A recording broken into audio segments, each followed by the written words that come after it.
actually, I'm not a part of this whole program because I'm not smart like you guys. So I just plugged myself in shamelessly just because I can. And I've already probably DM'd you before about this, but Toronto DAO right now is starting to organize people in order to create, let me stand in front of the camera, the Toronto Special Economic Zone. So special economic zones has always been around. There's one in United Arab Emirates, there's one in Singapore, there's even in my home country, Kazakhstan, they just established a special economic zone. What is, in a nutshell, what it is just like a physical territory that has a little bit of a different, I would say, legislature for any sort of taxes or tax breaks, or any sort of other incentives for foreign companies or local talent to kind of like do their work and get help, right? So that's basically what the Special Economic Zone is. And so for Toronto Economic Zone, and right now it's like a lot of talk right now is about crypto and stuff, a lot of crypto people trying to create their own thing. But we're not really going at this from the position of blockchain and sovereignty and all of that, because we know where we are. We are realists at this point. We're in Canada. And it's not like we're going to carve out ourselves a little plot of land and we're going to be governing there like there's no tomorrow. No, of course not. So what we're trying to do is basically, I'm going to move to this, is rally some people around right now. We have 113 signatures in our petition to start the conversation of how exactly would Special Economic Zone in Toronto look like. We have some ideas, we've drafted some ideas internally, and we will be releasing them soon as sort of like a, hey, here's what we came up with. What do you guys think? Let's talk about it.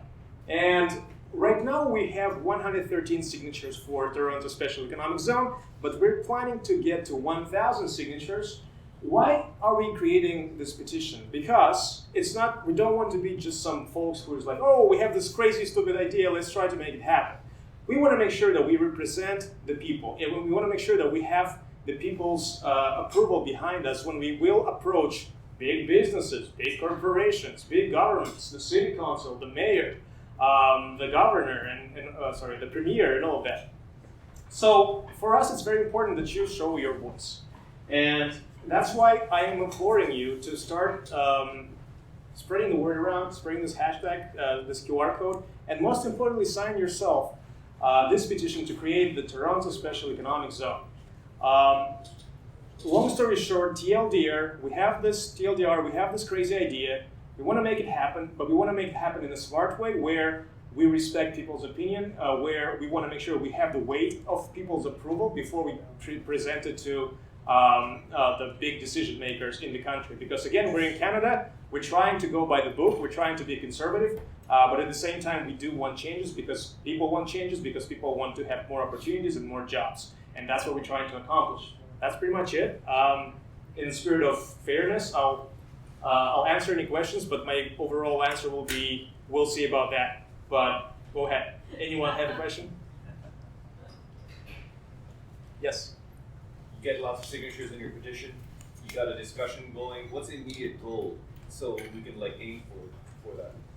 I think the immediate goal right now is just network solutions. So the network effect. What I'm trying to get right now as a PR guy myself and the lead organizer for Toronto DAO, I'm trying to get people to say Toronto Special Economic Zone more often and to make sure that they are trying to imagine in their heads, wow, it's actually something that in theory can work.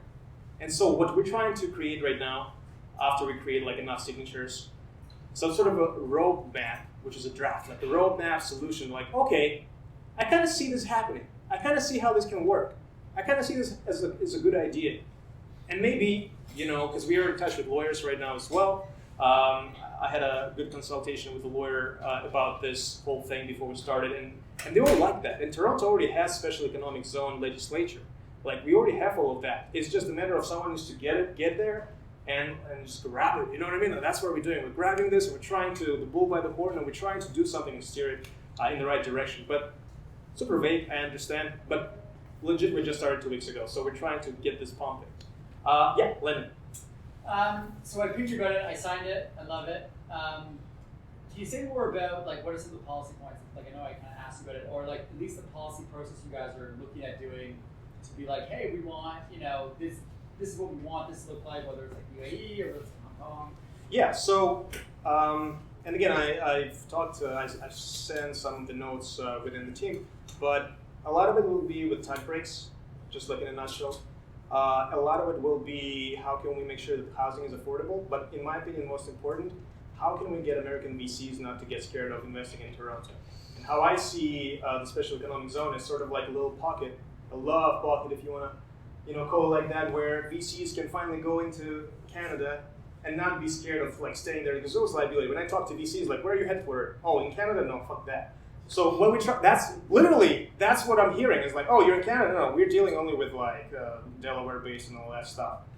But that's where we're trying to at least propose a system where VCs can incorporate have the company incorporated in this economic zone, but at the same time they can invest in it. But it's very easy for them to leave if they want to. At the same time, they are getting the benefits that they wouldn't get benefits outside of the special economic zone. American investment matters, and I'm being real about that, but I hope a lot of you all being real about that as well. And so what we're trying to attract is investments into our beautiful country, and at this point, that's one of the solutions that we think about. Do you think that the policy push ends up being provincial and federal? Because the province manages securities and investments? To be determined. To be determined. Those are the details that I'm not in a position to talk about right now. Do you like? I'm assuming I'm a Toronto DAO member. I know I fill out a sheet, but I know I only help out every once in a while. How can I get involved in the process and kind of help? Or how can someone get involved and be like, hey, like, look at this? You can definitely spread the word around and get as many signatures as possible. At this point, it's super early, and right now we need all hands on deck to just get to that 1,000. It's a magical number or whatever, but it doesn't matter. We have leverage with a number like this when we talk to different representatives, when we talk to businesses, when we talk to, I don't know, our parents. Like, what are we doing? Well, we're trying to organize people. We have 1,000 candidates. I guess that's all my time right now. Unless you guys have more questions. Let's see. Yeah, it's great. Thank you.